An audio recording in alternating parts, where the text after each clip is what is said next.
জাতীয় নাগরিক পার্টি এনসিপির আহ্বায়ক নাহিদ ইসলামকে মন্ত্রী করার সরাসরি ঘোষণা দিয়েছেন জামায়াতে ইসলামীর আমির ডাক্তার শফিকুর রহমান। ঢাকা ১১ আসনে নাহিদ ইসলামের একটি জনসভায় এই ঘোষণা দিয়েছেন তিনি। রোববার সকালে রাজধানীর বাড্ডার ডিআইটি প্রজেক্ট খেলার মাঠে ১১ দলীয় জোটের নির্বাচনী জনসভা অনুষ্ঠিত হয়। সমাবেশে বক্তব্য দেন জোটের শীর্ষ নেতা ডাক্তার শফিকুর রহমান। তিনি বলেন, আগামী ১২ তারিখের নির্বাচনে বিজয়ী হলে নাহিদ ইসলামকে মন্ত্রিসভায় অন্তর্ভুক্ত করা হবে। তার ভাষায়, নাহিদ ইসলামের মতো নেতৃত্বকে বিমানের ককপিটে বসানো হবে, আর জোটের অন্যান্য নেতারা থাকবেন সহায়ক ভূমিকায়।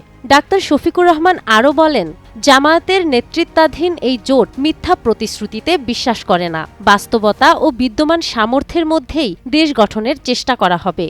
জনগণের সঙ্গে প্রতারণা নয়, বরং সত্য ও স্বচ্ছতার ভিত্তিতেই রাজনীতি করার অঙ্গীকার ব্যক্ত করেন তিনি।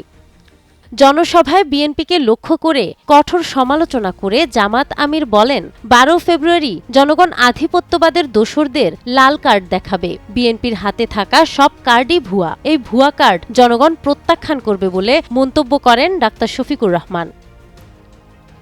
নাহার বৃষ্টি, টাইমস টুডে।